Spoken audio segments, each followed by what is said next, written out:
So what we're gonna do is we're gonna get ready to deploy this thing. Because what's the point of making an API if you're not gonna go live with it? So let's get ready to do that.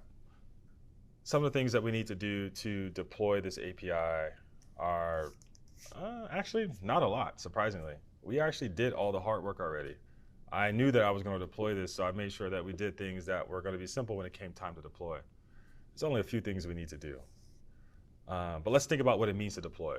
So what does it actually mean to take an API from your computer and deploy it? Well, your computer, which is technically a server, is probably connected to the internet. So far, we've only been running on localhost, right? Like your app is running on localhost, which is your computer. So when you make a request to localhost, you're just going out and coming back and making a request to your own computer. That's cool and everything, but the rest of the world can't see this. If you have some website, if your changelog app that you're probably going to make is going to be hosted on Netlify, how is it going to access localhost? It can't. It's a private network that's bound to your computer. We have to get it to the internet and give it a public address. We have to give it a mailing address, just like a house would have. Only way to do that is to put it on a computer that's always on and strong enough to handle the request that you're expecting to have and is connected to the internet. Hopefully very, very fast internet that's plugged in with an Ethernet cable and not Wi-Fi. Okay, do you want to go buy those? Do you want to go buy those servers and put them in your house? Probably not. So what you do is you rent servers online. That's what a hosting provider is you renting someone's server or a space on their server to put your files on so they can always be online. That's what it means to deploy. Taking my files and I'm taking them to these servers and I'm going to pay them a monthly fee to rent it. The stronger the computer you want, the more of the computer you want, the type of the computer you want determines how much money you pay and the resources that you need. So when you hear someone say, we want to deploy, we want to go to production, that's what they're talking about. They want the world to see it. They want to get it off their machine and connect it to the internet and most likely pay someone to rent their server space. Unless you're, just badass and you have your own server rack at home where you host all your things. Like that's cool too, but probably not. Okay, so we're going to be deploying on render.com. So definitely head over there when you can and make an account. In the meantime, we only need to make some small changes here. One thing is during development, we've been using TS Node, which runs our app in memory. But I mean, yeah, you could run TS Node in production, although there's really no good reason to. Like, there's no good reason to having that memory overhead of like some process keeping track of cached files just because you didn't feel like building it ahead of time. So we're going to build our project ahead of time. So when I say build, we're going to convert it from TypeScript to regular JavaScript ahead of time. And then we're going to take those JavaScript files, and that's what's going to run on render.com, not the TypeScript files. Okay, and we're going to do that just by making 2 commands. So if you can copy these commands that I have in the scripts, you can go to your package JSON, and you can add those into your scripts. And the build script does exactly what it sounds like. It's going to build our app, which is going to transform it from TypeScript to JavaScript.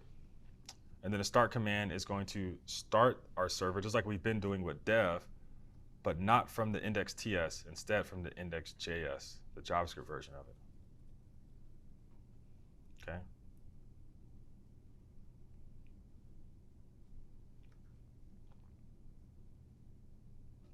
And then one last thing we need to do is we need to make one small adjustment to our TS config.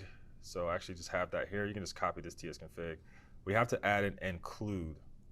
We didn't have to add that before because we're using TS Node, but now that we're using TSC to actually compile, the way TSC, which is just like TypeScript CLI, the way that works is if you do -p, which I think stands for project, and point it to a file, a configuration file, it doesn't know what TypeScript files you want it to compile unless you tell it to by explicitly saying include.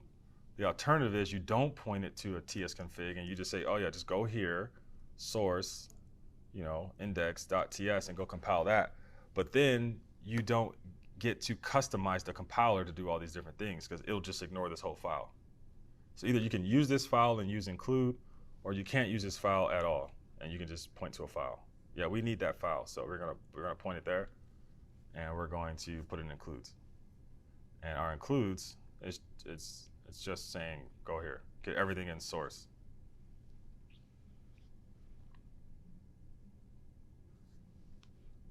Okay, so once you have that, let's try to build it. So we should be able to say npm run build, and if everything went right, it should not be broken.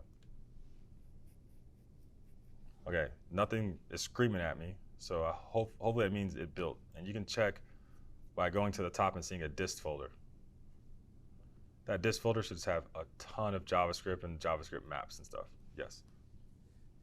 I see Prisma's in the dev dependencies. How will it compile the handlers on production?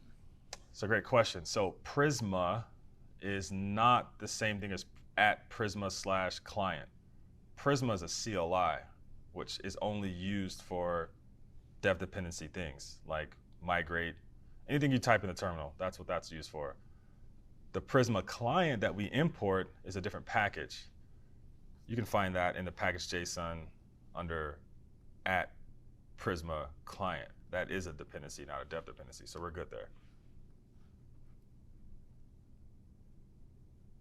Also, render.com is not like Heroku, whereas like Heroku made a bunch of assumptions around your environment variable, and it was like, oh, if you're in development environment variable, or I'm sorry, if you're in production environment variable, we won't install your dev dependencies.